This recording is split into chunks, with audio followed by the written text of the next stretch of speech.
میدان کربلا میں صبح کی اذان کے لیے شہزادہ علی اکبر کی صدائے توحید و رسالت بلند ہوئی۔ آپ کی جانثار جماعت نے اپنے امام برحق کے پیچھے نماز فجر ادا کی اور حضرت امام حسین رضی اللہ تعالیٰ عنہ نے ایک بار پھر اپنے ساتھیوں سے فرمایا کہ آپ لوگوں نے جس خلوص اور عقیدت سے اس وقت میرا ساتھ دیا ہے میں اس کا شکر گزار ہوں، مگر میں پھر اجازت دیتا ہوں کہ مجھے اللہ کے آسرے چھوڑ کر چلے جاؤ، اس لیے کہ میں نہیں چاہتا کہ میری وجہ سے آپ لوگ موت کے منہ میں جائیں۔ مگر اس آخری وقت میں جس وقت کے لشکر یزید جنگ کے لیے للکار رہا تھا اور ہر ایک کو اپنی موت نظر آ رہی تھی اور 3 دن سے بھوکے اور پیاسے تھے، تمام نے متفقہ طور پر جواب دیا کہ اے ہمارے حسین، ہم بھی مسلمان ہیں اور ہم بھی ایک فاسق و فاجر کی بیعت نہیں کریں گے، اور صرف آپ کی وجہ سے ہی نہیں بلکہ اسلام کی عزت اور دین کی آبرو اور حق اور ہدایت کے پرچم کو سر بلند رکھنے کے لیے ہم بھی اپنی قربانی پیش کرنے کے لیے تیار ہیں۔ میدان کربلا میں جو کچھ ہوا یہ تو ہونا ہی تھا اور ضرور ہونا تھا، اس لیے کہ اس کی اطلاع زبان مصطفیٰ صلی اللہ علیہ وسلم سے نکل چکی تھی اور یہی تقدیر تھی جو نواسۂ رسول کے لیے روز اول سے ہی لکھا جا چکا تھا، ورنہ جس خدا نے حضرت ذبیح علیہ السلام کے گلے پر چھری نہ چلنے دی اور جس خدا نے حضرت خلیل اللہ علیہ السلام پر آتش نمرود کو گلزار بنا دیا اور جس خدا نے حضرت عیسیٰ علیہ السلام کو آسمان پر زندہ اٹھا لیا اور جس خدا نے میدان بدر میں مسلمانوں کے لیے آسمانوں سے فرشتوں کی فوج نازل کی اور جس خدا نے حضرت اسماعیل علیہ السلام کی پیاس کی شدت سے ایڑیاں رگڑنے پر آب زمزم کا چشمہ پیدا کر دیا، میدان کربلا میں بھی وہی خدا تھا۔ آج میدان میں پیاس سے ہانپنے والے بوڑھے، تڑپنے والے جوان اور بھلکنے والے بچے اسی خلیل اللہ کی نسل پاک تھی، اور شدت پیاس سے ایڑیاں رگڑنے والا معصوم علی اصغر اسماعیل کی اولاد تھا، اور نیزے پر قرآن پڑھنے والا حسین رضی اللہ تعالیٰ عنہ ملت ابراہیمی کا امام تھا، اور یہ بھی اگر چاہتا تو آسمانوں سے فرشتوں کی فوج آ سکتی تھی۔ تسنیم کوثر کی نہریں زمین کربلا کے پرنالے بہا سکتی تھیں، خاک کربلا کے ذرے ذرے سے پانی کے چشمے پھوٹ سکتے تھے اور لشکر یزید کو نیزے کی ایک جھنبش سے فنا کر سکتے تھے، مگر انہوں نے ایسا نہیں کیا۔ اور کیوں نہیں کیا؟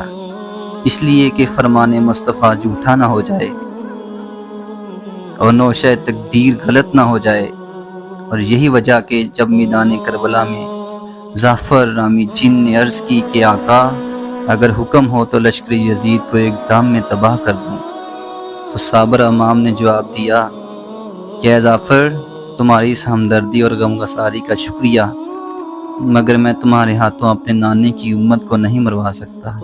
شیر خدا کا نور نظر فجر کی نماز ادا کرنے کے بعد میدان کربلا میں آیا، آسمان کی طرف نگاہ اٹھائی، آواز آئی حسین بچ جا میں تقدیر ہوں۔ حسین نے کہا آجا میں شبیر ہوں۔ پھر آواز آئی حسین مجھے خدا نے بھیجا ہے۔ حسین نے فرمایا مجھے مصطفیٰ نے بھیجا ہے۔ پھر آواز آئی حسین میرا نام قضا ہے۔ حسین نے کہا میرا باپ مرتضیٰ ہے۔ اور پھر عقل بولی حسین یزید کی بیعت کرنے سے شان و شوکت ملے گی، تخت و تاج ملے گا اور دنیا کے خزانے ملیں گے، آرام بھی ہاتھ آئے گا اور راحت بھی ملے گی، دولت بھی، مدینے کی حکومت بھی ملے گی، مگر عشق نے پکارا حسین یہ تو ٹھیک ہے، پر تو نے جو ذرا آج اگر صبر کیا، کوثر بھی ملے گی تمہیں، جنت بھی ملے گی۔ عقل نے کہا حسین گھر کا نظام، عشق بول اٹھا محمد کا اسلام نہ بگڑے۔ عقل پھر بولی حسین اکبر کی لاش پر گھوڑے دوڑیں گے، عسکر کے حلق پر تیر پیوست ہوگا، عباس کے بازو قلم ہوں گے، عابد کے پاؤں میں بیڑیاں پہنائی جائیں گی، بی بی زینب کے خیمے جلائے جائیں گے، اور تمام سر بھی نیزے پر چڑھائے جائیں گے۔ اب بھی وقت ہے بچہ، عشق نے پکارا حسین، یہ سب کچھ تو ہوگا مگر تو راکب دوش مصطفیٰ ہے، نور نگاہ مرتضیٰ ہے، لگتے جگر زہرا ہے، تو نے فاطمہ کا پاک دودھ پیا ہے، اس لیے اے حسین چڑھ جائے کٹ کے سر تیرا نیزے کی نوک پر، لیکن یزیدیوں کی اطاعت نہ کر قبول۔ لشکر یزید سے آواز آئی، حسین دیر کیوں کر رہے ہو؟ کیا یزید کی بیعت کے متعلق سوچ رہے ہو؟ عمر بن سعد کی اس بد زبانی سے حیدری خون جوش میں آ گیا، گھوڑے کو ایڑ لگائی اور تنہا لشکر یزید کے سامنے کھڑے ہو گئے اور ایک ایمان افروز خطبہ ارشاد فرمایا اے باطل پرستو، اے دین کے دشمنوں، سنو اور غور سے سنو، جو کچھ تم کر رہے ہو وہ کون ہے جس کے خون کے پیاسے ہو، اس کی شان کیا ہے؟ میرے حسب و نسل کو یاد کرو، میں اس رسول کا نواسا ہوں جس کا تم کلمہ پڑھتے ہو، میں اس باپ کا بیٹا ہوں جو تمہارا خلیفہ اور امام تھا، اور میں اس ماں کا فرزند ہوں جس کی فرشتوں کو بھی شرم تھی، میرا خاندان نبوت ہے، میرا ذاتی گھرانہ نورانی اور پاک ہے، آیات تطہیر ہماری شان میں نازل ہوئی، میں امام الانبیاء کے دوش پر سوار ہونے والا حسین ہوں، میں محبوب خدا کی زلفوں سے کھیلنے والا حسین ہوں، میرا کوئی قصور ہے تو بتاؤ، میرا کوئی جرم ہے تو ثابت کرو، اور میرا کوئی گناہ ہے تو آؤ اور بتاؤ، میں خود نہیں آیا، تمہارے بلانے پر آیا ہوں، تمہارے سینکڑوں خط میرے پاس موجود ہیں۔ اور پھر آپ نے ایک ایک کا نام لے کر مخاطب کیا اور فرمایا، دنیا کے لالچ میں آ کر یزید کے غیر اسلامی دربار سے انعام و کرام پا لینے کی خاطر عطرت پیغمبر کو ہلاک کرنے کا ارادہ چھوڑ دو اور اپنی عاقبت کو سنوارو۔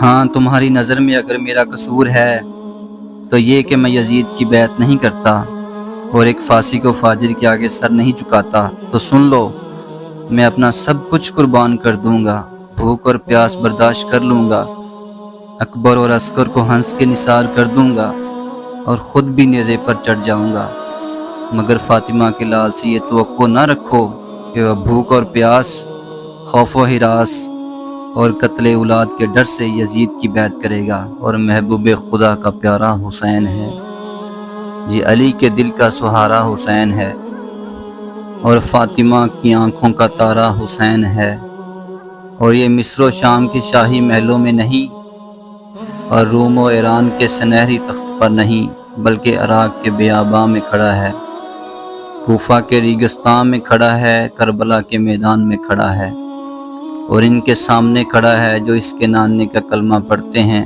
جو اذان میں اس نانے کا نام لینے والے اور اپنی اپنی نمازیں قبول کرانے کے لیے اللہم صلی علی محمد وعلی آل محمد کہنے والے۔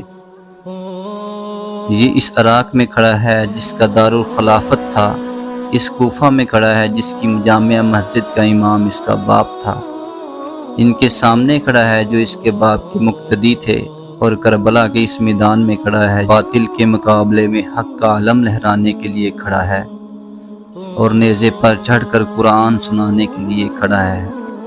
لشکر یزید میں ایک سکوت طاری تھا، ہر طرف خاموشی چھا گئی اور کسی میں جواب دینے کی ہمت نہ رہی، اس لیے کہ امام علی مقام کی اس ایمان افروز تقریر نے ان کو لاجواب کر دیا تھا، اور حقیقت افروز واعظ نے ان کی زبانیں بند کر دی تھی، وہ حیرت سے ایک دوسرے کا منہ تکنے لگے، مگر نواسہ رسول کی اس پرتاثیر تقریر نے حر کی آنکھوں سے غفلت کے تمام پردے اٹھا دیے۔ اس نے محبت بری نظروں سے حضرت امام حسین کی طرف دیکھا، حیا آ گئی اور سر جھکا لیا، پھر نگاہ اٹھائی، شرم آ گئی اور گردن جھکا لی، تیسری بار دیکھا تو شیمر نے پوچھا، حر، حسین کی طرف بار بار کیوں دیکھتے ہو؟ فرمایا، ظالموں، مجھے حسین رضی اللہ تعالیٰ عنہ کی پیشانی سے محمد صلی اللہ علیہ وسلم کا نور نظر آ رہا ہے۔ پھر گھوڑے کو دوڑا کر حضرت امام حسین کے قدموں میں آ گرے نواسۂ رسول نے اٹھایا اور فرمایا حر کیوں آئے ہو؟ عرض کی آقا اپنے مقتدی ہونے کا حق ادا کرنے آیا ہوں، اپنے گناہ کی معافی لینے آیا ہوں اور اپنے جرم سے توبہ کرنے آیا ہوں۔ اور پھر عرض کی اے میرے امام، قصوروار میں ہوں کہ آپ کو گھیر کر یہاں لایا، گناہ گار میں ہوں کہ آپ کو یہاں اتارا، مگر واللہ میرے وہم و گمان میں بھی نہ تھا کہ ان کے دل اتنے سیاہ ہو چکے ہوں گے کہ آپ کو قتل کرنے کے در پہ ہو جائیں گے اور آل رسول پر پانی بند کر دیں گے۔ مظلوم کربلا حضرت امام حسین نے حر کو گلے لگا لیا اور فرمایا خدا تیری توبہ قبول کرے۔ اور پھر حضرت حر نے یزیدی لشکر کی طرف منہ کیا اور عمرو بن سعد کو مخاطب کر کے فرمایا کہ لعنت ہے تجھ پر کہ تو نے دنیا کے لالچ کے بدلے اپنے دین کو برباد کر دیا اور یزید سے انعام و کرام پانے کی خاطر باطل کی حمایت کر کے اپنی عاقبت خراب کر رہا ہے، اور اہل بیت کی دشمنی اپنے منہ۔ حضرت حر ابھی تقریر کر ہی رہے تھے کہ عمرو بن سعد نے اپنی کمان اٹھائی، تیر چلے پر چڑھایا اور یہ کہتے ہوئے تیر امام پاک کی طرف پھینکا کہ لوگو تم گواہ رہنا کہ حضرت حسین پر پہلا تیر میں نے پھینکا ہے۔ خدا کی شان دیکھیں، یہ عمرو بن سعد حضرت سعد بن ابی وقاص کا بیٹا ہے، جنہوں نے جنگ احد میں سید المرسلین کی حفاظت کے لیے اور دین و حق کی رکھوالی کے لیے پہلا تیر کفار کے لشکر کی طرف پھینکا تھا، اور آج انہی سعد کا بیٹا عمرو بن سعد نواسۂ رسول جگر گوشہ بطول کو قتل کرنے کے لیے اور دین و حق کی تباہی کے لیے پہلا تیر حضرت امام حسین کی طرف چلاتا ہے۔ اس لیے تو دانا کہتے ہیں جنتی باپ کا جہنمی بیٹا۔ اور پھر ابن زیاد کا غلام سالم گھوڑا دوڑاتا ہوا میدان میں آ پہنچا، تلوار چمکائی اور شہزادہ دو عالم کو جنگ کے لیے للکارا۔ سیدہ کا لال اٹھا مگر حضرت حر نے پاؤں پکڑ لیے اور عرض کی آقا جان نثار غلام کے ہوتے ہوئے آقا میدان میں نہیں جا سکتا۔ مظلوم کربلا حضرت حسین نے فرمایا حر یہ تو ٹھیک ہے مگر میں نہیں چاہتا کہ میری وجہ سے کوئی اپنی جان گنوائے۔ حضرت حر نے پھر عرض کی یا حسین مجھے اپنی جان پیاری نہیں، ایمان پیارا ہے، زندگی عزیز نہیں دین عزیز ہے، اور اگر دین و ایمان کی خاطر یہ جان جاتی ہے تو جائے، اگر ناموس اہل بیت کی حفاظت کے لیے موت آتی ہے تو آئے، یہاں سید دشمن جنگ کے لیے للکار رہا ہے، اجازت دیجیے۔ امام عالی مقام نے اجازت دی اور فرمایا حر جاؤ خدا تمہاری یہ قربانی قبول فرمائے۔ حر شوق شہادت کے نشے میں جھومتا ہوا آگے نکلا اور عمرو بن سعد کو مخاطب کر کے فرمایا اے دنیا کے ذلیل انسان، اب میں وہ حر نہیں ہوں جو اہل بیت کو گھیر کر یہاں لایا، بلکہ اب میں راہ حق و ہدایت میں قربان ہونے والا حر ہوں، دین و ایمان کی خاطر جان دینے والا حر ہوں، اور امام برحق کے قدموں میں نثار ہونے والا حر ہوں، اور جہنم کی آگ سے آزاد ہو جانے والا حر ہوں۔ پہنچ کر لشکر باطل میں پھر شمشیر کو تولا، ہزاروں دشمنوں کے سامنے للکار کے بولا میرے عہد جفا کے ساتھیوں ہوشیار ہو جاؤ، مجھی سے جنگ کرنے کے لیے تیار ہو جاؤ، امام تشنا لب کے فیض کے میں پی کے آیا ہوں، در ساقی پہ مردہ دل گیا تھا جی کے آیا ہوں۔ اور پھر شوق شہادت میں خود ہی یزیدی لشکر میں گھس گئے کہ کسی طرح عمرو بن سعد کو قتل کر کے اس فتنے کو ہمیشہ کے لیے ختم کر دوں۔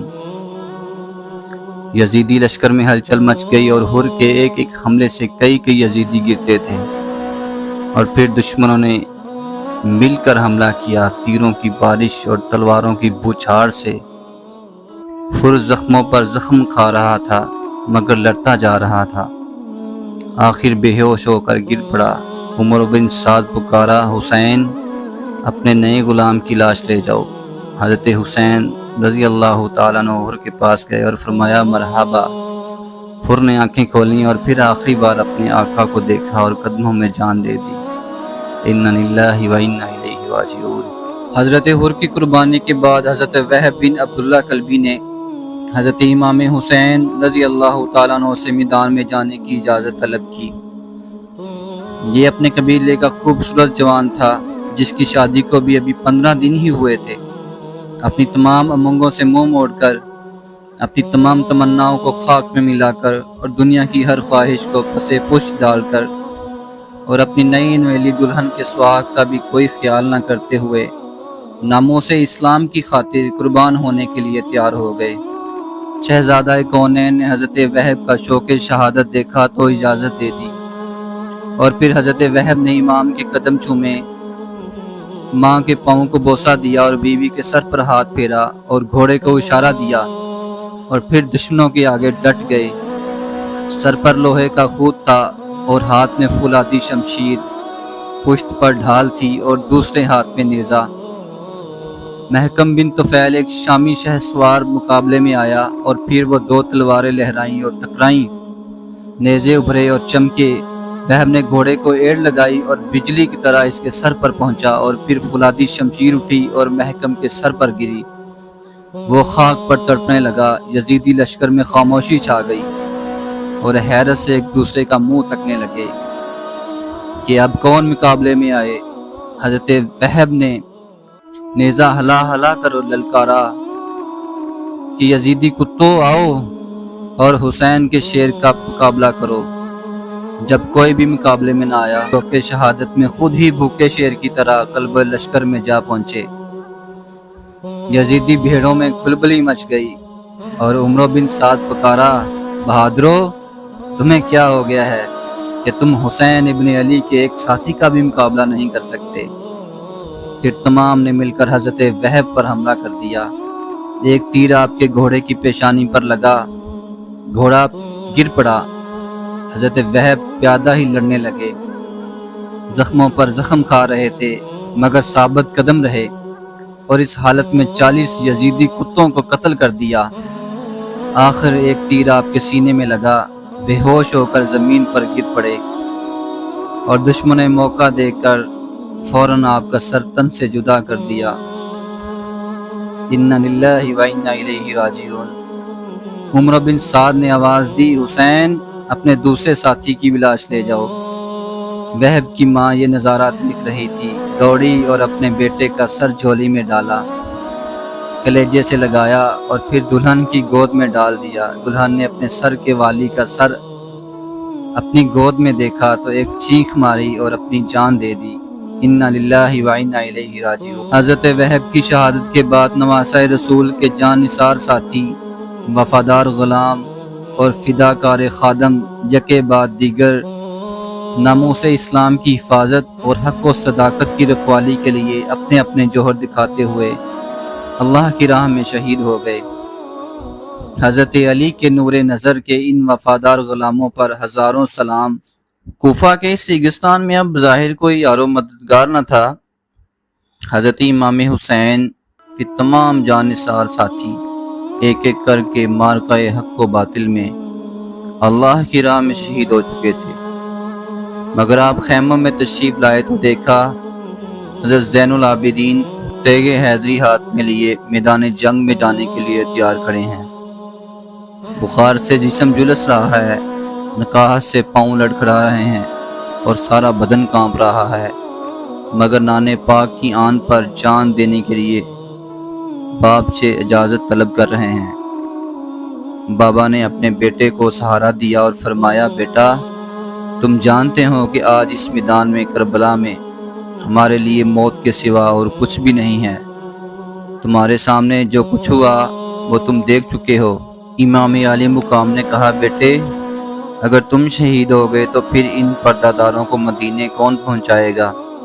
ان کی حفاظت نگہداشت کون کرے گا؟ میری نسل کس طرح چلے گی اور حسینی سیدوں کا سلسلہ کس طرح جاری ہوگا؟ اب تو دین و اسلام کی نشر و اشاعت اور قرآن و شریعت کی حفاظت تمہارے ذمے ہے۔ بیٹا، تم زندہ رہو اور خدا تمہیں زندہ رکھے۔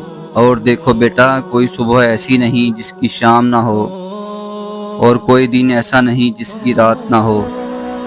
چمن میں بہار بھی آتی ہے اور خزاں بھی، پھول بھی کھلتے ہیں اور ٹوٹتے بھی، سورج نکلتا بھی ہے اور ڈوبتا بھی، اور انسان پیدا بھی ہوتا ہے اور مرتا بھی، اور زندگی کی انتہا ہی موت ہے۔ اور ایک بہادر انسان موت کے فرشتے کا استقبال مسکرا کر کرتا ہے اور پیش آنے والی ہر مصیبت کا مقابلہ ہنس کر کرتا ہے۔ بیٹا عابد، تم بھی ایک بہادر باپ کے بہادر بیٹے ہو اور شیر خدا کے بیٹے ہو، اور تمہاری رگوں میں بھی علی کا خون ہے اور فاطمہ کا دودھ ہے۔ میرے بعد علی کی شجاعت کو بدنام نہ کرنا، اپنے باپ کے صبر کو دھبا نہ لگانا۔ حق پرستی ہمارا شیوا ہے اور حق گوئی ہمارا منصب ہے۔ جاؤ اور خیمے میں آرام کرو۔ اور پھر آپ نے بی بی شہربانو سے فرمایا، شہربانو، میں تمہاری خدمت گزاری کا حق ادا نہیں کر سکتا۔ تو نے ہر مصیبت میں میرا ساتھ دیا ایک وفادار بیوی کی طرح، اور پھر میری وجہ سے تم نے اپنی عمر بھر کی کمائی اس میدان کربلا میں لٹا دی۔ تو نے اللہ کی راہ میں اپنے بچوں کا نثار کیا، بھوک اور پیاس برداشت کی، تاریخ اس پر فخر کرے گی۔ اور پھر آپ نے اپنی بہن زینب کے گلے میں باہیں ڈال دی اور فرمایا، بہن، میرا امتحان تو آج ختم ہو رہا ہے، مگر تمہارا امتحان کل سے شروع ہوگا، کہیں بے صبری کر کے فیل نہ ہو جانا۔ اور زینب دنیا میں بھائیوں کی بہنیں ہوتی رہیں گی۔ اور پھر نانے پاک کی شریعت کی آن کی خاطر اپنے بچوں کی قربانی دی اور اپنے بھائی حسین پر اون و محمد کو صدقے کر دیا۔ دنیا کی بہنیں تیرے اس عمل پر قیامت تک آنسو بہاتی رہیں گی۔ جدوں معراج نبی نو ہویا، جبریل براق تھمایا، جدوں علی والخیبر چلیا، نبی پاک نے آپ چڑھایا۔ اج کوئی نہیں رہ گیا واگاں پکڑن والا، جدوں وار حسین دا آیا۔ خیمے وچوں بی بی زینب نکلی، اس برقع منہ تے پایا، تھم رکاب گھوڑے دی آکے، دمے لے چڑھ امر دیا جایا۔ سیدہ پاک نے گھوڑے کا منہ میدان کی طرف کیا اور چلنے کا حکم دیا۔ امام علی مقام یزیدی لشکر کے سامنے کھڑے ہو گئے اور ایک تاریخی خطبہ ارشاد فرمایا۔ اور پھر عمرو بن سعد نے جواب دیا کہ حسین، اگر یزید کی بیعت منظور ہے تو میرے قریب آ جاؤ، اور اگر انکار ہے تو پھر ہماری طرف سے دعوت جنگ ہے۔ نواسہ رسول جگر گوشہ بطول نے بڑے حوصلے سے فرمایا، انکار ہے۔ اور ساتھ ہی انس بن سنان کا ایک تیر سرسراتا ہوا امام علی مقام کے سر کے اوپر سے گزر گیا۔ ہاشمی شہزادے نے بھی شمشیر حیدری کو ہوا میں لہرایا اور جعفری نیزے کو جنبش دی۔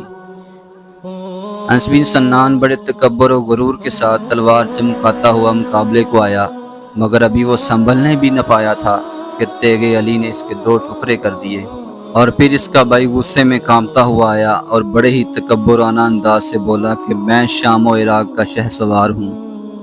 امام علی مقام نے بڑے ہی جوش سے فرمایا کہ میں بھی ابن کرار ہوں۔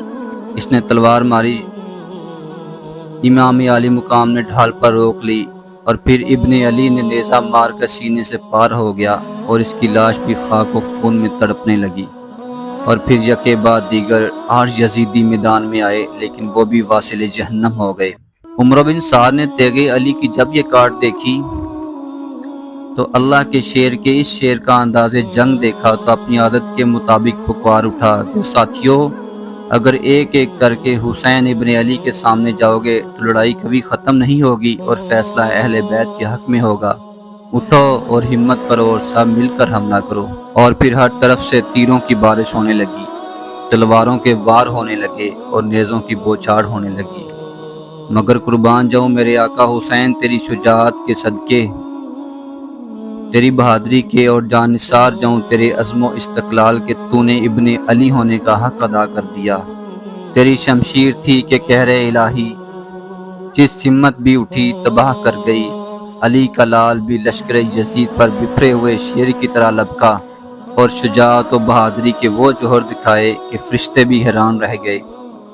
جبھی میسرہ کی طرف بڑھے تو لاشوں کے ڈھیر لگا دیے، جو میمنہ کی طرف پلٹے تو یزیدی خزاں کے پتوں کی طرح گرنے لگے، اور پھر قلب لشکر میں گھس گئے تو تباہی مچا دی۔ ہاشمی تلوار کے انگاروں سے یزیدی جل رہے تھے۔ لشکر یزید میں ایک ہنگامہ برپا ہو گیا۔ جہاں تھوڑی دیر پہلے خوشیاں منائی جا رہی تھیں، وہاں اب آہو بکا کی صدائیں اٹھ رہی تھیں۔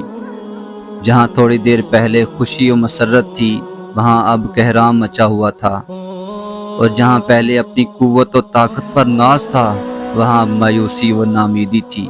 عمرو بن سعد گھبرا کر بول اٹھا کہ بہادرو تمہاری بہادری کہاں غارت ہو گئی، یاد رکھو یہ حسین ابن علی ہے۔ نہیں نہیں، علی کا شیر ہے، اس کے بازوؤں میں علی کی قوت ہے، اس کی رگوں میں علی کا خون ہے، اور اس کے ہاتھ میں شمشیر حیدری ہے، اور اگر اس کو تھوڑی سی بھی مہلت دی گئی تو یہ جنگ کا نقشہ بدل دے گا اور دنیا سے ہمارا نام و نشان تک مٹا دے گا۔ جاؤ اور فوج کا ایک دستہ لے کر اہل بیت کے خیموں میں آگ لگا دو تاکہ پردہ دار عورتیں باہر نکل آئیں اور میں حسین کے خون سے اپنے ہاتھ رنگوں۔